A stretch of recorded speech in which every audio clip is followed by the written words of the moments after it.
Hi, I'm Rachel. And before I tell you what I did last weekend, I need to tell you about the list. An actual handwritten list, 11 items long, left on the kitchen counter by my older sister, who had already gone out for the evening before I even got home from work. 11 things she expected me to handle before Sunday afternoon. And the last one, the very last one she wrote was, "Clean my room before Sunday's guests." Not a question. Not a request. Not even a polite suggestion. A line item on a to-do list she had written for someone else's labor. Like she had hired me, signed a contract, set the terms, and simply forgotten to mention any of it. I stood there in my work clothes, still holding my bag, my lanyard from the office still around my neck, and I read that list 3 times. Not because I was confused, not because the handwriting was unclear, because I needed my brain to catch up with what my eyes were seeing. I needed a moment to process the full, complete, unbothered audacity of it. That moment, that specific Friday night in our house in Columbus, Ohio, was the moment something inside me just, quietly, stopped. Have you ever felt that? Not explosive anger, not the kind of feelings that make you slam a door or raise your voice, but this calm, flat, crystalline feeling, like a switch being flipped off with perfect precision, where you look at something and think, I am done. I am completely, permanently, finally done. That is what I felt, standing in the kitchen, my bag still on my shoulder, the coffee I had bought myself on the way home sitting on the counter getting cold. A stillness so total it was almost peaceful. Where are you listening from right now? Tell me in the comments. And if you have ever been in a situation where someone treated you like a servant without ever calling it that, I want you to stay with me for this whole story. Every single part of it. Because what happened next is something I think a lot of people need to hear. If this is already hitting close to home, if you recognize something in those first few sentences, please take a second right now and click subscribe. It is free. It costs you nothing. It takes 2 seconds. And it helps me keep sharing stories like this one. It keeps this channel alive, and it makes sure you do not miss what comes next. My name is Rachel. I am 30 years old. I work as an office administrator for a mid-sized logistics company in downtown Columbus, Ohio. I have been there for 6 years, which in most administrative roles is the kind of tenure that means you have become quietly indispensable. I know where every file lives, which vendor has the longest lead time, which client needs a callback on Thursday regardless of whether it is on the calendar, because it always falls off the calendar and I am always the one who catches it. My manager, a calm and organized man named Michael who has been with the company for 18 years, told me last spring that I was the most reliable person on his team. I smiled and said thank you. I drove home that evening and organized the recycling because Megan had, again, put the cardboard in with the glass. My sister Megan is 35, 5 years older than me. We grew up in Columbus in a 3-bedroom house our parents bought in 1998.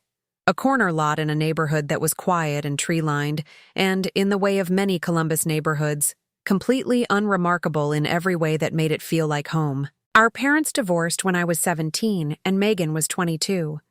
Our father moved to an apartment in Grove City and remarried a few years later. Our mother moved to a smaller house in Westerville. The family house sat empty for a while, rented briefly to a couple we never met, and then came back to us when Dad died. That was 2.5 years ago.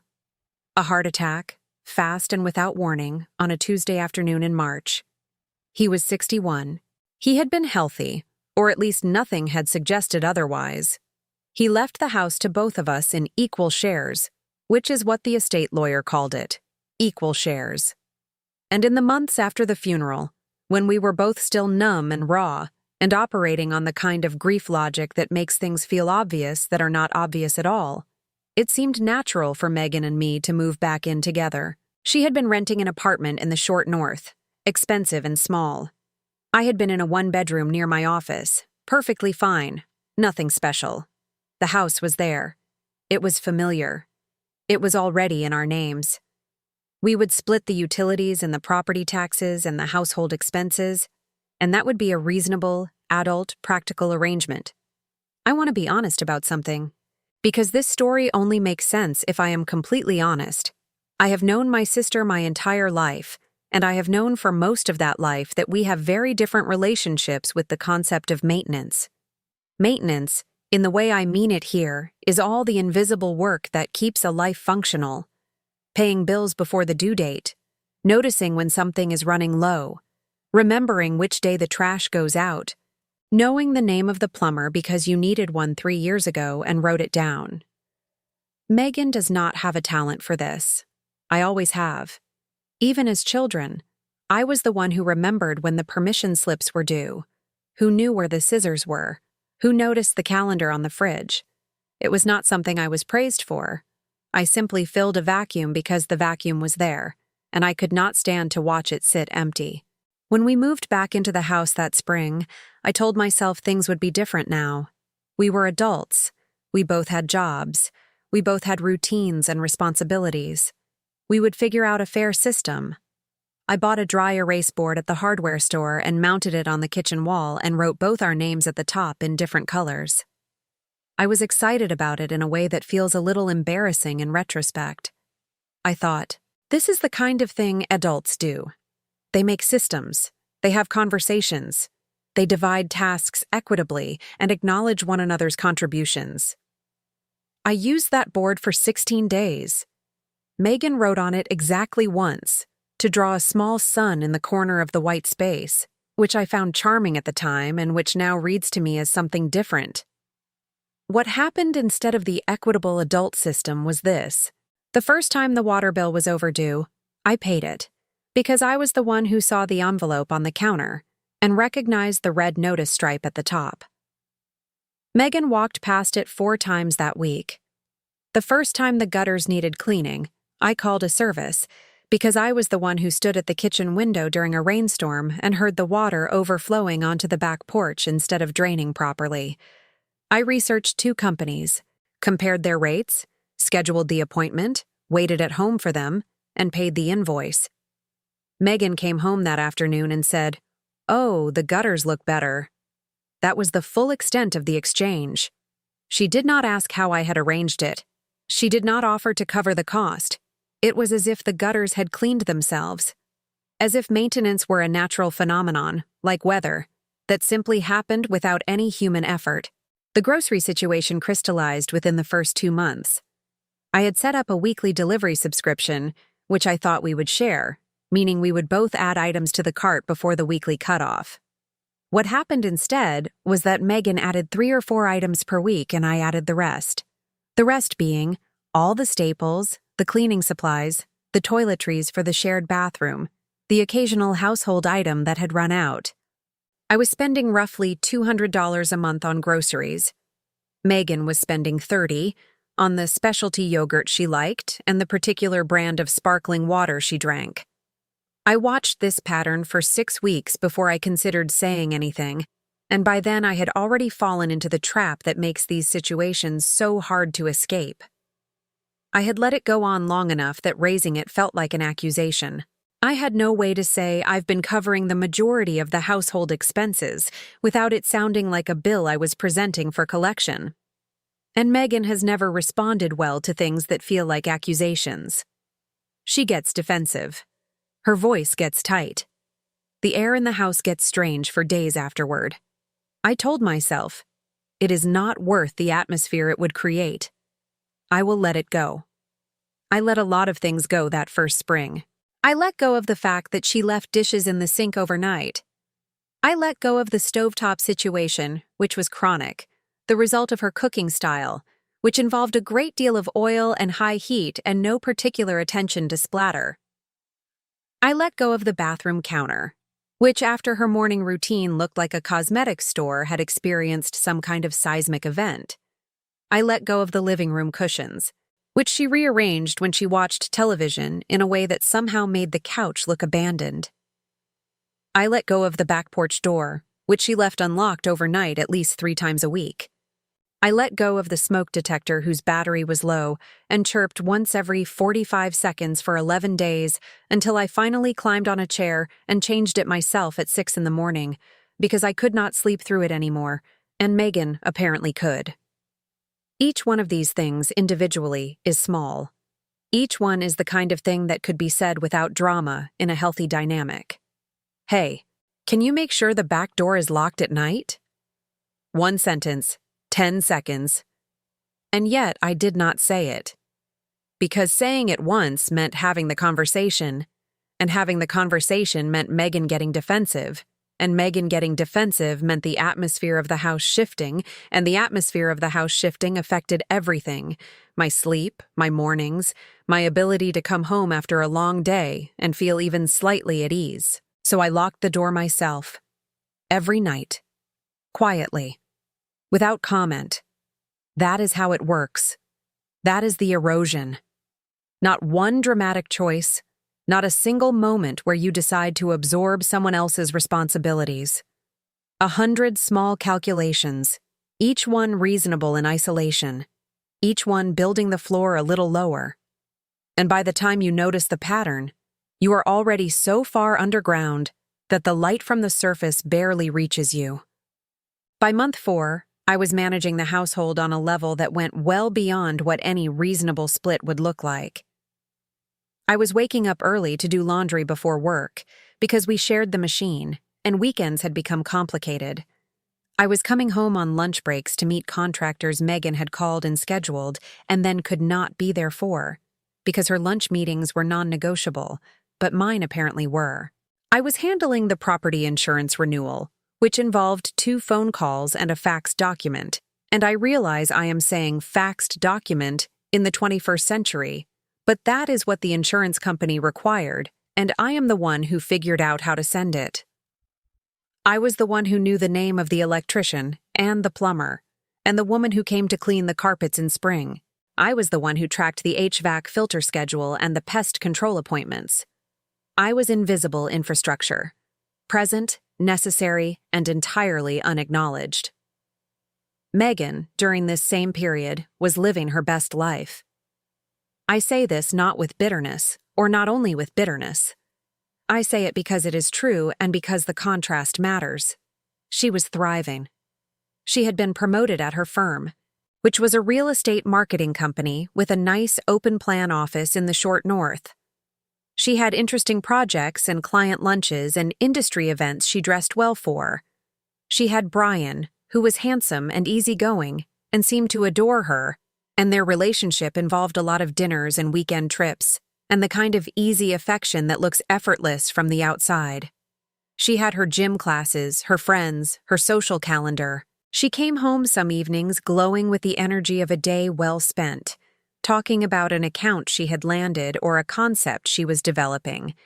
And she would make herself dinner and leave the kitchen in the state she always left the kitchen in.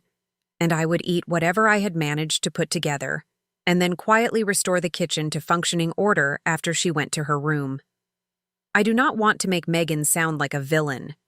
I want to be very careful here, because this story is not about a villain. Megan is not a monster. She is not someone who wakes up in the morning and thinks, I will use my sister today.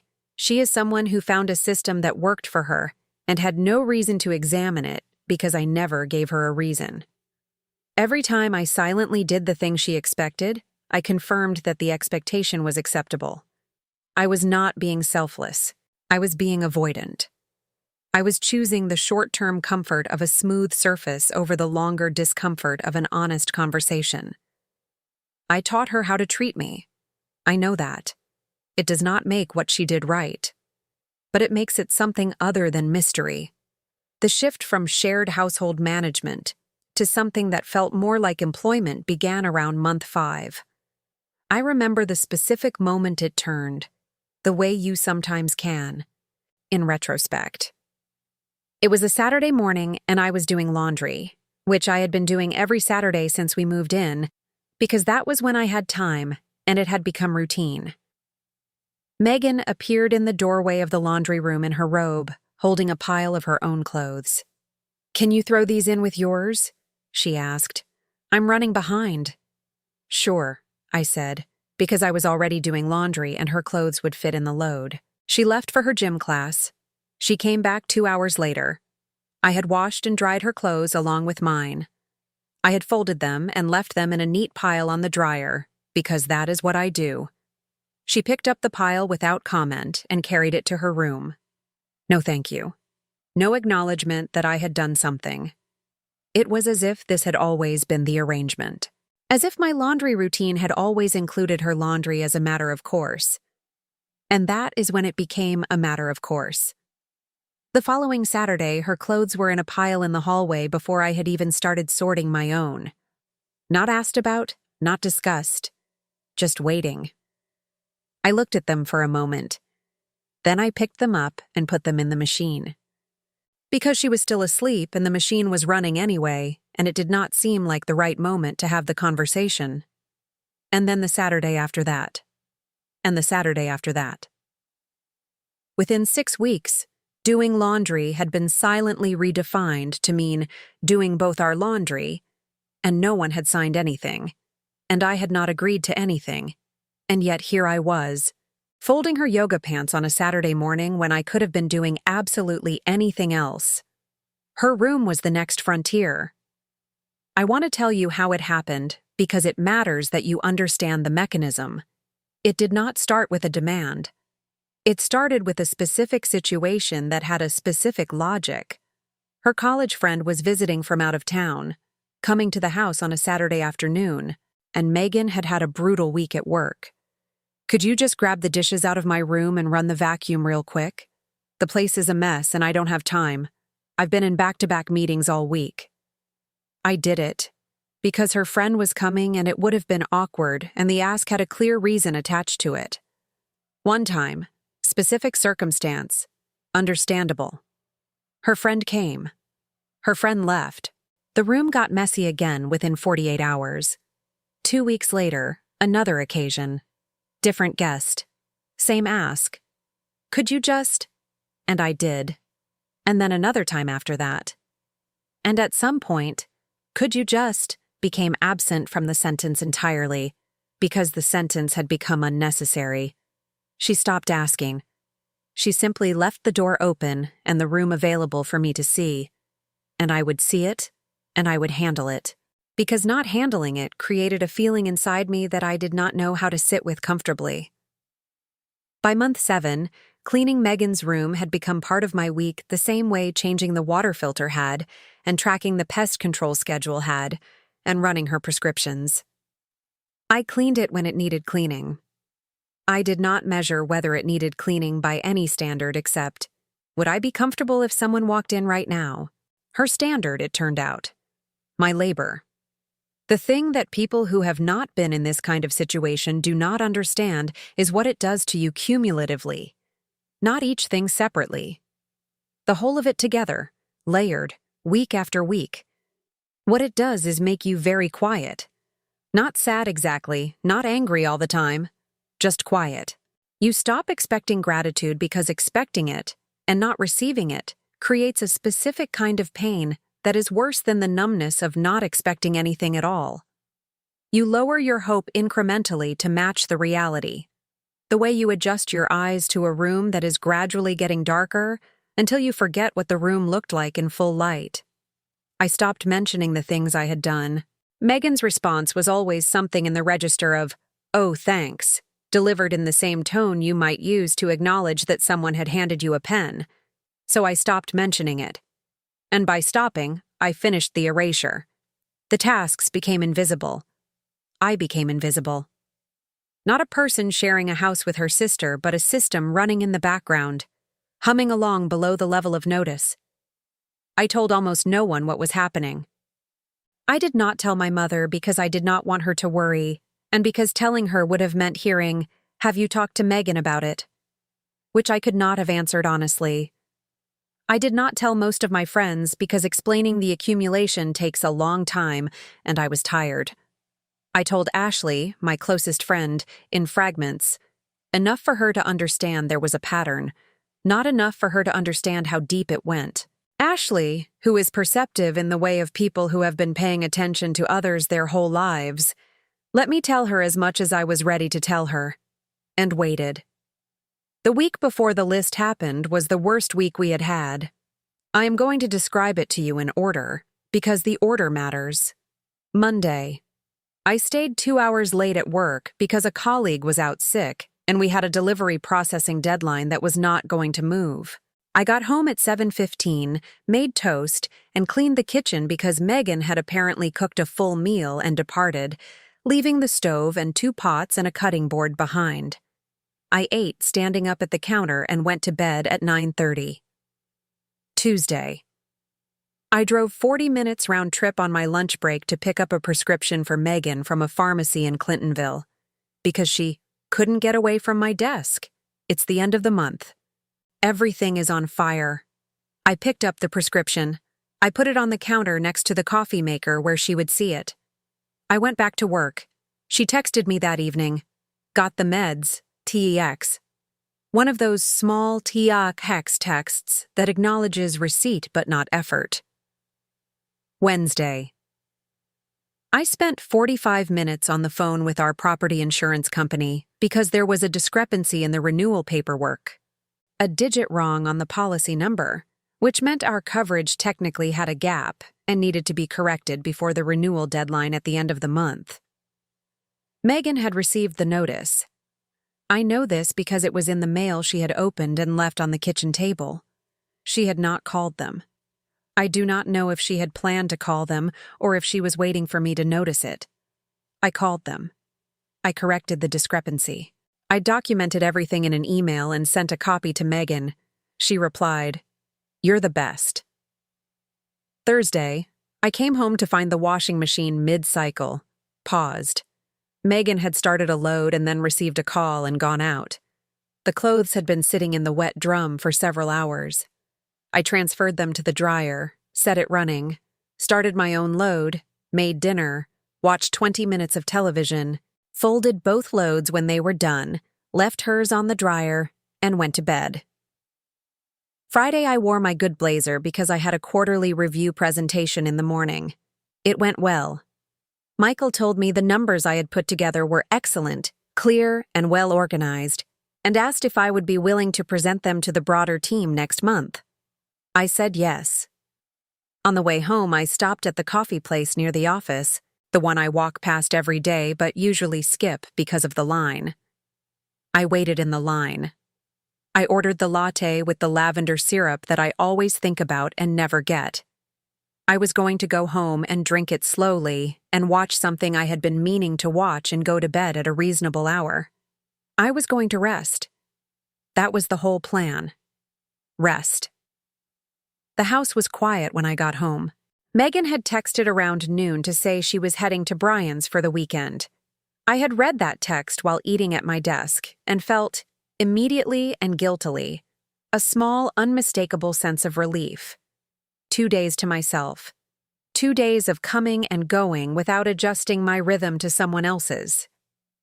2 days of silence that was actually silence and not just the absence of conflict. I unlocked the front door, set my coffee on the counter, set my bag on the chair by the door, and saw the piece of paper.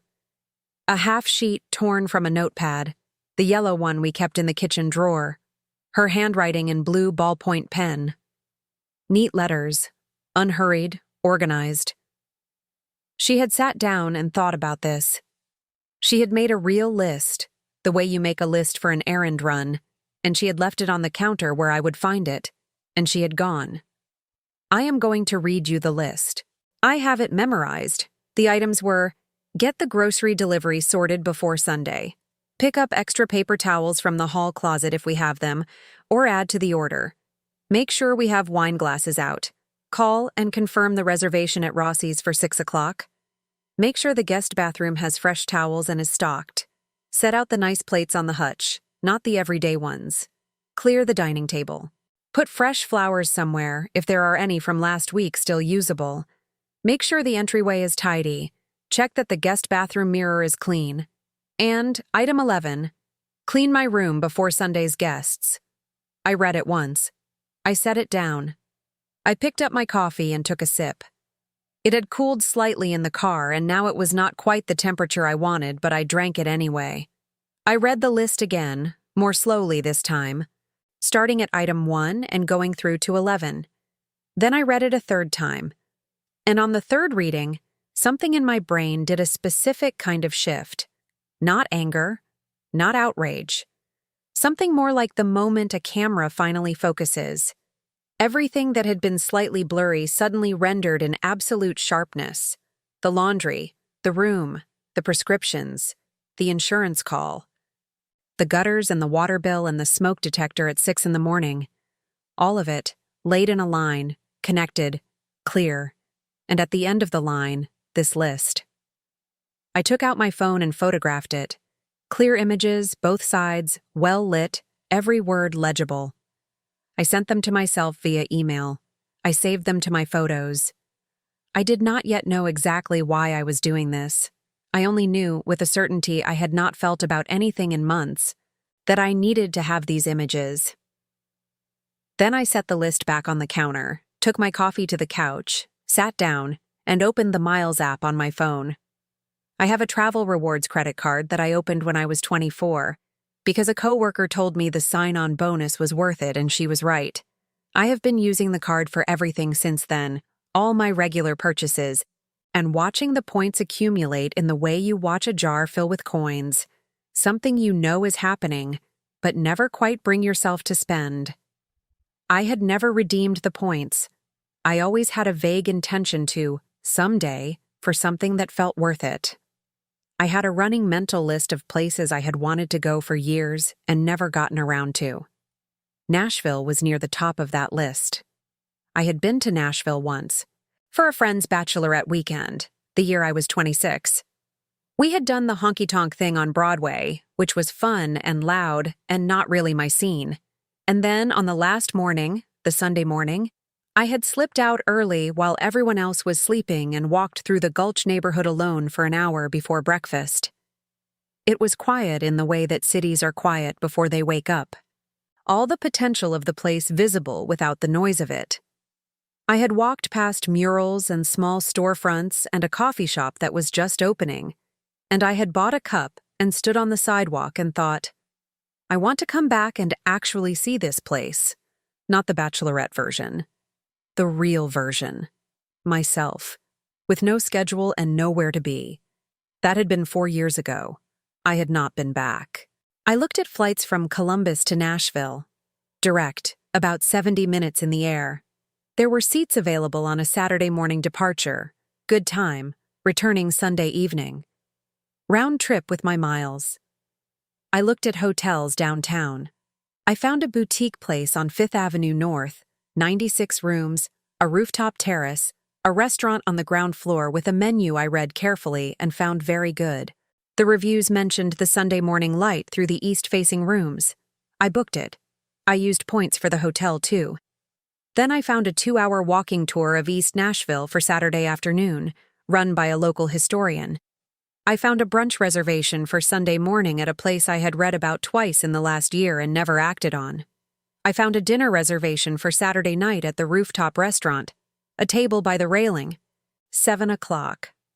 I pressed confirm on the last booking at 8:47 on a Friday evening, sitting on my couch in Columbus, Ohio, my half-drunk lavender latte on the coffee table beside me.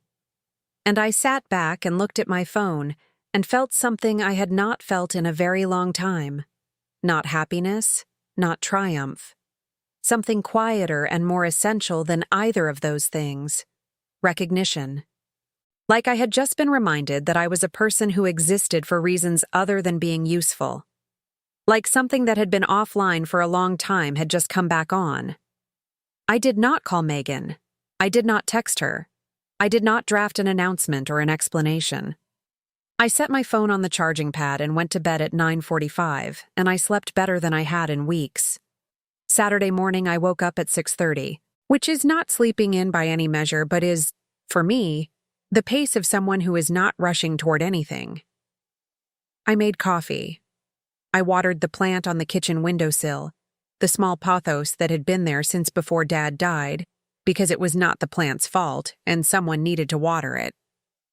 I packed a bag methodically, the way I do everything.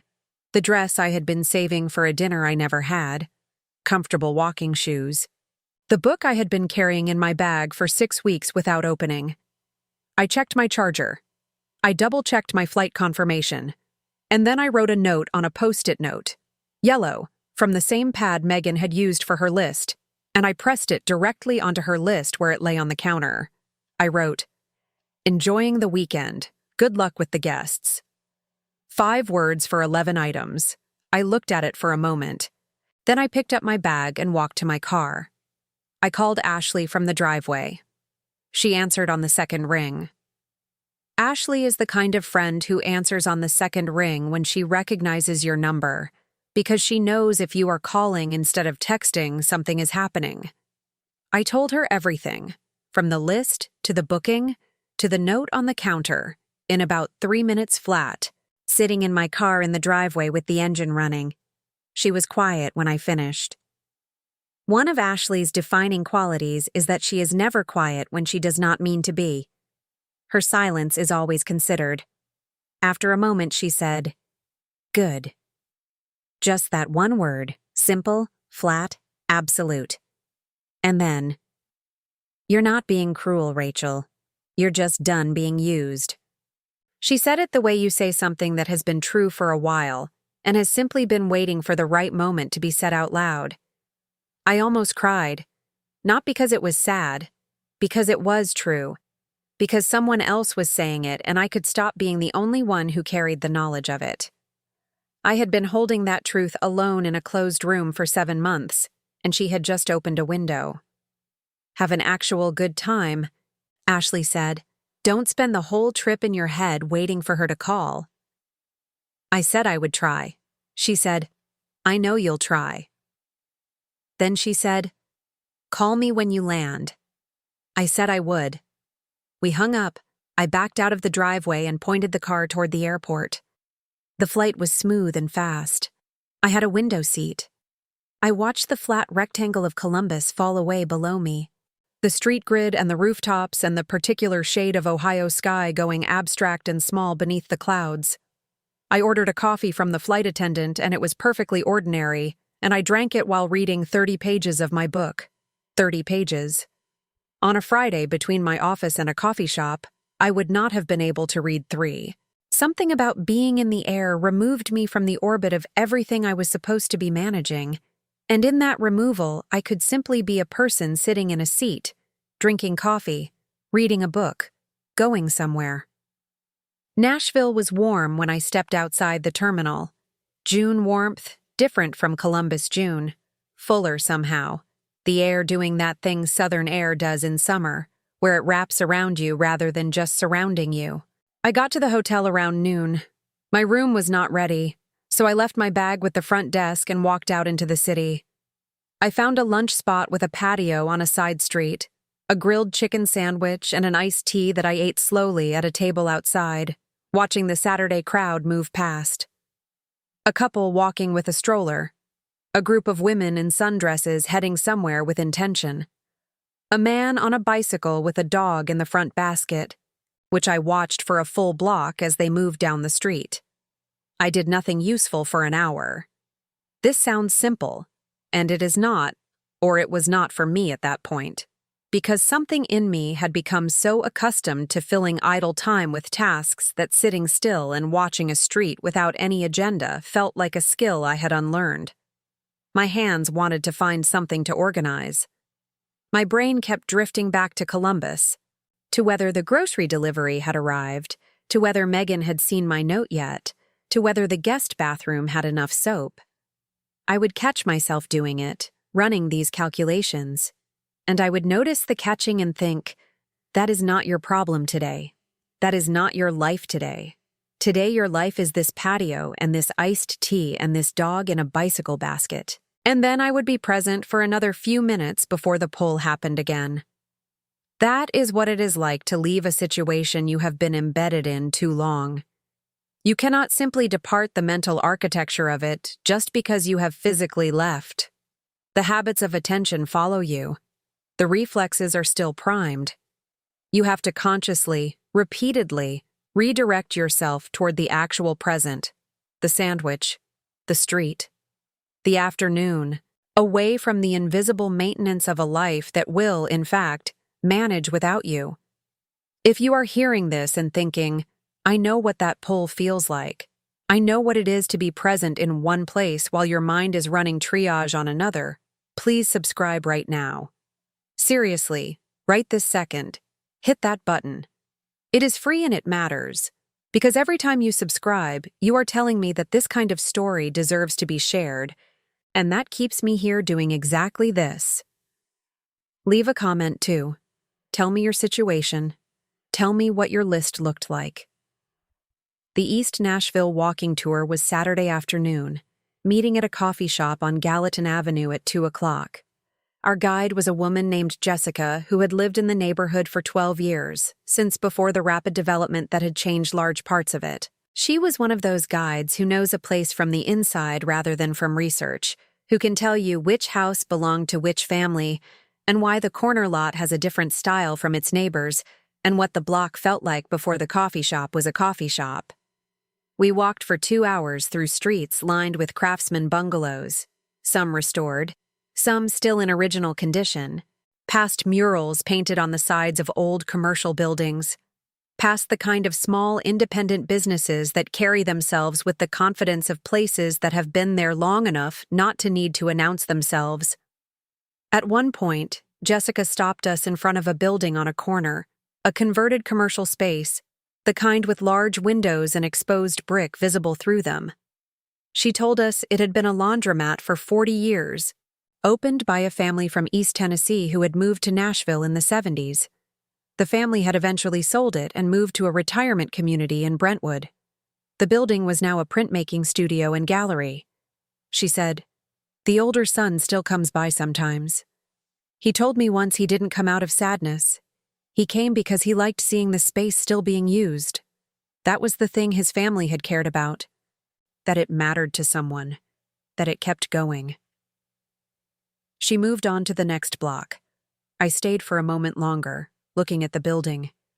I have thought about that story many times since.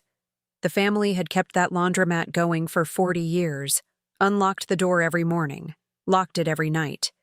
And the space had served hundreds of families who would never know any of their names.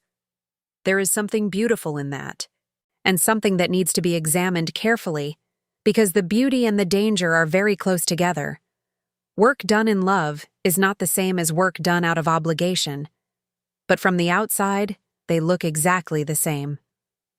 I had dinner that night at the rooftop restaurant, a table by the railing as I had requested, the city laid out below me in the gold of early evening. I ordered a glass of a wine I had been looking at on their online menu since I booked the reservation 2 days earlier. I ordered a dish that the server described in a way that made me trust him, and then took 45 minutes to arrive and was worth all of it. I read my book. I talked to no one except the server, who was attentive in the way of someone who genuinely likes their job. I watched the sky go through its full evening performance, the gold to orange to rose to the particular blue of a summer night that is not yet dark. My phone was face down on the table. I checked it once, around 8, to see the time. I saw I had a text from Megan, sent at 7:17. "Did you get the grocery order sorted?" I put the phone back face down. I flagged the server for the dessert menu. I had something chocolate and complicated that arrived in a small glass and was extraordinary. I sat on that roof for 3 hours, finishing dinner slowly, reading between courses, watching the city settle into its Saturday night rhythm below me. It was, genuinely, one of the best evenings I had had in a year. Not because anything particularly notable happened, because I was entirely, uncomplicatedly, selfishly present in it. I slept 9 hours that night. I will say that again, 9 hours. I woke without an alarm at 20 minutes to 8 and lay in the warm hotel room with the light coming in at the edges of the curtains and listened to the sounds of the hotel and the street below and did nothing for another 20 minutes. Just lay there, breathing, not managing anything, not tracking anything. Just being a person who was lying in a bed in Nashville, Tennessee, with nothing required of her until she decided otherwise. I got to the brunch place a few minutes after it opened. It was a small space on Gallatin Avenue, the kind that fills up fast, and there was already a line forming on the sidewalk outside. I had a reservation, so I was taken to my table ahead of the line, a small two-top by the window, which felt like a completely disproportionate luxury for someone who had simply thought to call ahead. I ordered eggs Benedict and a coffee and a mimosa, because it was Sunday morning and I was on a trip I had chosen and paid for with points I had earned, and the least I could do was order the mimosa. I called Ashley while I waited for my food. She answered immediately. "How is it?" she asked, and I told her. The rooftop dinner, the walking tour, the 9 hours of sleep. She laughed when I described the 9 hours of sleep. She said, "You sound like yourself." And I thought about what that meant. I sound like myself, not like the person who had been running the logistics of someone else's life for 7 months. Like Rachel, the specific person who exists when the maintenance obligations are not consuming her entire field of attention. "You sound like yourself," she said, and I said, "I think I am." That was when Megan called. I was about 4 bites into my eggs Benedict. I saw her name on the screen, and I let it go to voicemail. I ate more of my eggs. She called again 1 minute later. I declined the call and sent a text. "At brunch, what's up?" She called a third time immediately, which told me everything I needed to know about what was happening in Columbus. I answered. Her voice was not her normal voice. It was the voice of a person running a crisis with no infrastructure to run it on. Her words coming slightly faster than usual, slightly higher than usual. The voice of someone whose carefully organized Sunday is unraveling and who is aware of every minute. "Rachel, where are you? It's almost 11. People are coming at 2. My manager is going to be here at 2. Nothing is ready. Where are the groceries? Did you deal with the grocery order? I texted you last night. The reservation at Rossi's, did you call them? Rachel, I need you here right now. Where are you?" I let her finish. I was looking out the window at the Sunday street outside the brunch place. A man walked past with a golden retriever. A woman in athletic gear jogged by with her earbuds in. The quiet, ordinary Saturday morning pace of a city going about its life, unconcerned with crises in Columbus. "I'm in Nashville," I said. The silence that followed was approximately 4 seconds long and had a specific quality to it. The silence of someone who has just received information that does not compute. "What?" "Nashville, Tennessee. I booked a trip for the weekend." Another silence, shorter this time. Then her voice changed register. It shifted out of scrambled crisis mode into something tighter and more controlled, the shift she makes when she is managing her reaction. "What are you talking about? You can't be in Nashville. My guests are coming at 2 o'clock. I need you here. I left you a list. I told you what needed to be done. When did you book a trip? Why didn't you tell me?" I held the phone calmly. My mimosa was in my other hand. I took a sip. "I found the list," I said. Silence. "The 11-item list, on the counter Friday night. Did you mean to leave me a list of tasks to complete for your party? Or was that for someone else?" I mean, you're always around. I didn't know you had plans, I just thought. You didn't ask if I had plans. You left a list. Rachel, now is not the time to be sensitive about this. I have people coming at 2 in the afternoon. My manager and his wife are going to be here. This matters for my career. Do you understand? I need the house to be ready. I cannot have it looking like this. I thought about how her room had looked, the last time I had cleaned it, a week and a half ago. The clothes on the floor, the dishes stacked on the nightstand, the mirror in her bathroom that needed a wipe down. I thought about the smoke detector at 6 in the morning. Can't you hire someone? I said. There are cleaning services that take short notice bookings. Some of them operate on weekends. The sound she made was not quite a word. Something between disbelief and a laugh that was not a laugh. Hire someone. Rachel, it's Sunday morning. People are coming in 3 hours. What am I supposed to do? I don't know, I said, and I meant it genuinely, with no cruelty in it. I'm in Nashville. I can't help from here. Then change your flight. Come home early. I'll cover the cost of the change fee. I'm not going to do that, Megan. A beat. A significant one. I don't understand what is happening right now. Why are you doing this? Why are you being like this? It's one weekend. I needed help with one weekend. The list had 11 items on it, I said. One of them was to clean your room, not our shared spaces. Your room. You've been having me clean your room for months. I haven't said anything because I didn't want to fight about it. But I'm not going to do it. And I'm not cutting my trip short. She started to cry. Not the crying of someone who has been hurt. The crying of someone who is frightened that the system they depend on has just stopped working and they do not know what comes next. It was real distress.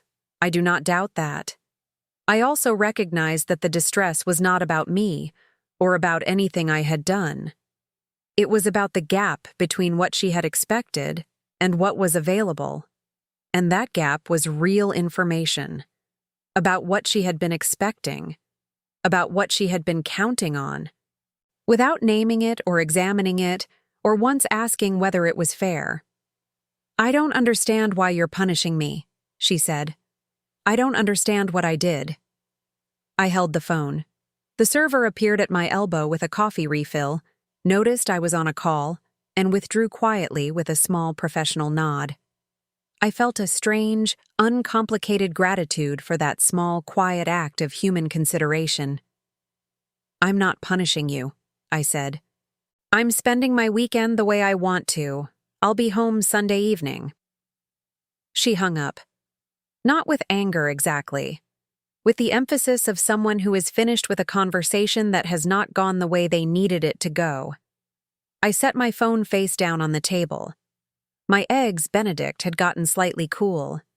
I ate them anyway. I drank my mimosa. I looked out the window at the street and let the conversation settle. 22 minutes later, my phone showed a call from my mother. My mother lives in Westerville, about 20 minutes from Columbus. She is a quiet, observant woman who expresses concern not by talking, but by calling. When she calls on a Sunday before noon, something has happened. I knew before I picked up that Megan had called her. I answered, Rachel, sweetheart, what's going on? I got a call from your sister. She was very upset. Hi, Mom. My voice was steady. I surprised myself how steady it was. I'm in Nashville. I booked a weekend trip. She said she needed your help today. She left me a list, Mom. A pause. A list?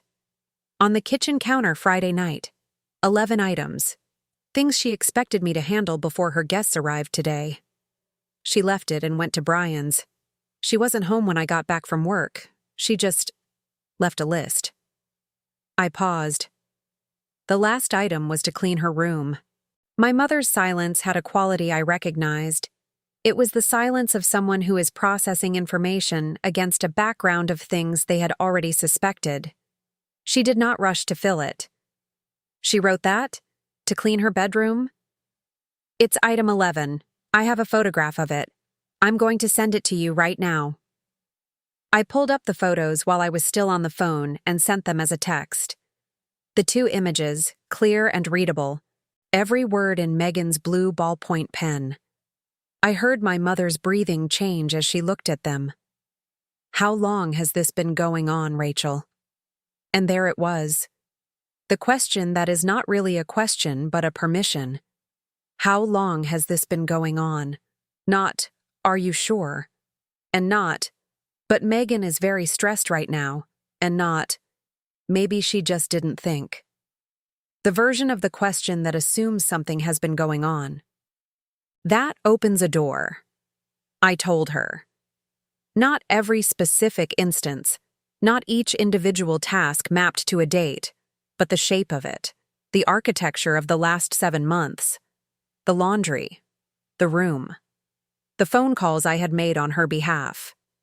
The prescriptions and the insurance paperwork and the gutters and the smoke detector at 6 in the morning. The grocery budget I had been absorbing. I told it plainly, in factual sentences, without score settling, without asking for a verdict. I was describing a pattern. I wanted her to see the pattern. My mother listened through all of it. She did not interrupt. At the end, she said, "I'm going to call Megan." I said, "Okay." She said, "Are you all right?" And I said, "I'm actually, genuinely all right. I'm having a good weekend."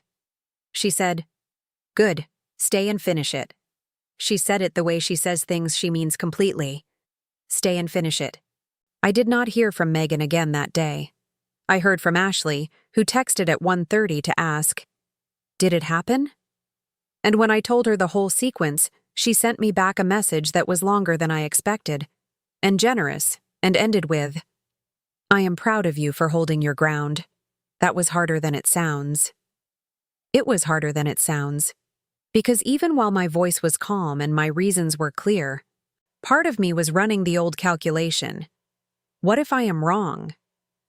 What if the kind thing, the right thing, is to find a way to fix this from a distance, reroute the delivery, find her a cleaner, soften the situation so no one has to feel the full weight of what I have done? I did not do any of those things. I sat with that pull and did not follow it. That was the hardest part of the whole weekend. Not the conversation with Megan, not the call with my mother. Sitting with my own reflex toward fixing everything and choosing, for the first time in a very long time, not to. I spent Sunday afternoon in Centennial Park, a large city park in Midtown Nashville that contains, among other things, a full-scale replica of the Parthenon. I had read about it and not entirely believed it until I walked around the corner of the path, and there it was.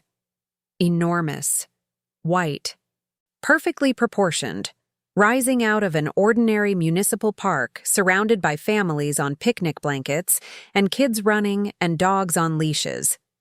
It is one of those things that is deeply strange and exactly right at the same time. I walked around it twice. I sat near the reflecting pool for an hour and read my book in the shade and watched people going about their Sunday. A little girl in a yellow dress kept running back and forth along the path near where I was sitting, no apparent destination, just running and then turning around and running back, laughing each time she reversed direction.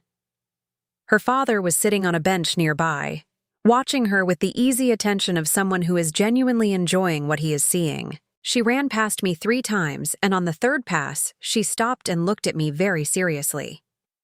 "I'm being fast," she said. "Yes, you are," I said. She considered this for a moment and then ran away again.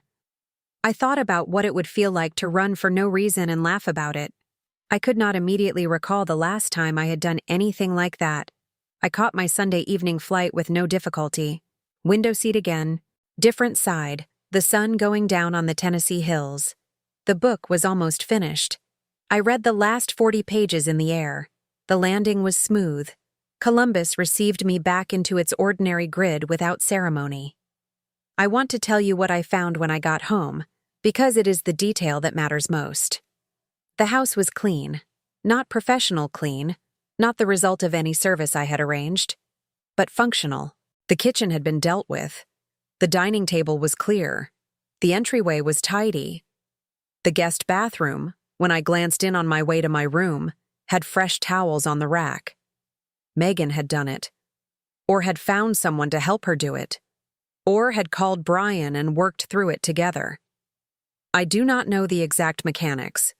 What I know is that it had gotten done. Without me. On a Sunday morning when I was eating Eggs Benedict in Nashville, the house that I had been managing alone for 7 months had been managed by someone else. I stood in the hallway and looked at the clean kitchen and felt the full weight of that information. She could do it. She had always been able to do it. The question had never been capability. The question had been necessity. I had removed my presence from the equation, and the equation had found another solution. Because equations always do. What I had mistaken for indispensability was simply availability. I was available. So the work came to me. The moment I was unavailable, the work found another path. Megan was in her room with the door partly closed. I knocked. She said, "Come in." She was sitting on her bed with her laptop, but she was not really looking at the screen. She looked the way people look when they have spent a day doing something unfamiliar and stressful and are now processing it in the quiet of the evening. Tired, but not defeated. Something else. "Hi," I said. "Hi?" she said. The pause between us was different from other pauses we had had in this house. It had less charge in it, less of the tight, unspoken tension that had been building all year, more of the deflated quality that comes after something has already happened and there is no longer any suspense about whether it will. "How was your trip?" she asked. I did not expect her to ask that. I had expected silence, or something pointed, or the residue of the morning's conversation still present in her tone. Instead, she asked about my trip, and the asking had something in it that was not quite apologetic, but was adjacent to it. Like she was trying in the available vocabulary of our relationship to indicate something. "It was really good," I said. "Nashville is beautiful. I kept thinking I should have gone years ago." She nodded. Then she said, "The party was okay. It was kind of chaotic at the start, but it ended up being fine. Everyone was nice." She looked at me for a moment. "My manager's wife told me the house had a lot of character," a small sound that might have been close to a laugh. "I'm glad it worked out," I said. I meant it. I genuinely meant it. Not in a complicated way, not as a performance of graciousness. I was glad the party had been okay. I was glad her manager had come and it had not been a disaster. I did not need her day to have been ruined to feel that my choice had been right. My choice had been right because it was mine, because I had made it for myself, and the outcome of her party was a separate thing entirely. I did not give a speech. I did not issue terms or conditions. Some things do not need to be said out loud to have been communicated. The list, the trip, the photos sent to my mother, the Sunday she spent managing the house alone. All of that was already the conversation. I turned and went to my room and unpacked my bag. There was no formal apology from Megan. I want to be clear about that, because I think part of us, when we hope for change, hope that the change will come with a ceremony attached. A moment of explicit acknowledgement. I was wrong. I used you. I am sorry. That scene did not happen. What happened instead was quieter, and, I think, more durable. In the days after I came home, Megan started cleaning up after herself in the kitchen with a consistency she had not shown in 7 months. She texted before assuming. She asked instead of telling. She said thank you for small things she had been accepting without comment all year. On Thursday of that first week, she came home from work with a bottle of wine and knocked on my door. "I thought we could share this if you're not busy." We sat in the living room and talked about ordinary things and did not directly address anything that had happened. But the sitting there was itself an address. Choosing to be in the same room on a Thursday evening without an agenda, that was the conversation. My mother called me 10 days after the trip. She told me she had talked to Megan, that it had been a hard conversation but an important one. She said, "I told her that you have always taken on more than your share in this family, and that I should have said something about it a long time ago." I told her she was saying it now. She said, "You did the right thing, sweetheart, not just last weekend, in general."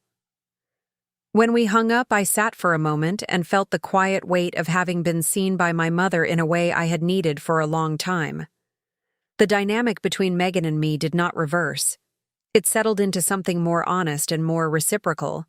Imperfect in the way that most things between people with a long shared history are imperfect. There were still days when the old pull came back, the reflex toward just handling it. On those days, I had to make a choice. Sometimes I made the easier choice and handled it, but I chose it. Actively, consciously, knowing it was a choice. Not because I believed I had no alternative. That distinction matters enormously. Doing something because you want to is completely different from doing something because you cannot figure out how to not do it. The action may look identical from the outside, but you know the difference. You feel it in your body. One leaves you whole, the other leaves you slightly smaller each time. I hung a print in my bedroom when I got back from Nashville. I bought it at a small gift shop in East Nashville on the Saturday afternoon after the walking tour. A hand-lettered piece on cream paper in a simple frame. It says, "Your worth is not your output." I hung it on the wall where I can see it from my bed. Megan noticed it once, passing my open door. She looked at it for a moment and did not say anything. I did not explain it. It did not need an explanation. What I understood, fully, lying in my bed on that Sunday evening in Columbus, was something I had known in my head for years, but had never let myself feel in my body. I had been trading my labor for my right to be there. Not in any agreement anyone wrote down. Not in any conversation anyone had. But in the deep, quiet transaction running below the surface of my daily life. If I am useful, I belong. If I keep doing, I keep deserving. If I stop, something is taken away. My place. The thing that justifies my being in the room. That belief is a lie. I want to say that plainly. It is a lie that is very comfortable for the people who benefit from your labor, and very costly for you. You are not a utility. You are not background infrastructure. You are not the person whose job it is to make everyone else's life run smoothly in exchange for the right to take up space. You are a person. You have wants. You have a weekend you are allowed to take without informing anyone.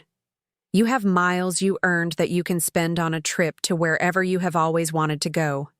You do not have to earn rest. You do not have to complete all your tasks before you are allowed to exist. I know that saying, "just stop doing it," is easy from the outside and incredibly complicated from the inside, because the inside is where the fear lives. The fear that stopping means conflict. That conflict means consequences. That consequences mean losing something. Your relationships. Your sense of yourself as someone reliable. Those fears are real. They are not irrational. They are learned, and learning takes time. But here is what I can tell you from the other side of one weekend in Nashville. The world did not end when I stopped. The party happened. The house was cleaned. The system found another solution. What I had mistaken for indispensability was simply availability. I was available, so the work came to me. The moment I was unavailable, the work found another path. You do not have to wait for a list. You do not have to wait until someone writes down, in blue ballpoint pen on a yellow notepad, the 11th item that finally makes the whole thing visible. You are allowed to look at the pattern, whenever you see it, and say, "This is enough. I am going to spend this Saturday doing something for myself. I am going to let the thing that always falls to me fall somewhere else this time. I am going to sit on a rooftop in a city I have always wanted to see and eat a dinner that takes 45 minutes to arrive and read a book and not manage anything." That is not cruelty. That is not abandonment. That is basic, foundational, non-negotiable self-respect. The kind that costs you something in the short term and gives you back something essential in the long term. The kind you cannot borrow from someone else or receive as a gift. The kind you have to claim for yourself, one small, deliberate, terrifying choice at a time. So I want to ask you something, and I want you to sit with it, really sit with it, before you move on to the next thing. Is there someone in your life who treats your help as a given? Who does not ask? Who simply expects? Who has never once, in all the months or years of your showing up, said thank you for the specific thing you did? Not the general thank you people say at the end of a visit, but the real acknowledgement, the "I see what you carry and I am grateful for it" kind of thank you? You do not have to answer me, but I want you to answer yourself honestly, because the answer might be information you have been avoiding for a long time. If this story meant something to you today, If you heard something in it that was yours, please share it with someone who needs it. A friend who is running on fumes, a sister who has forgotten she is allowed to rest, a colleague who is somehow always the one staying late to fix what everyone else left undone. Copy the link and send it to them without explanation. They will know why you sent it. And if you have not subscribed yet, please do it right now. It is free. It takes 2 seconds. Every subscriber tells me that these stories are worth telling, and that is the thing that keeps me here sharing them. Thank you for listening. Thank you for staying through the whole thing. I know it was long. Some things are long. I will be back soon with another story, because there are always more stories. And I believe they matter. And I believe you matter. And I believe the fact that you spent this time with me today means something about who you are. Go home tonight or wherever you are going, and choose one thing, just one, that is only for you. A walk. A phone call to someone you miss. A reservation somewhere you have been meaning to go. You do not need to have earned it. You have always been enough.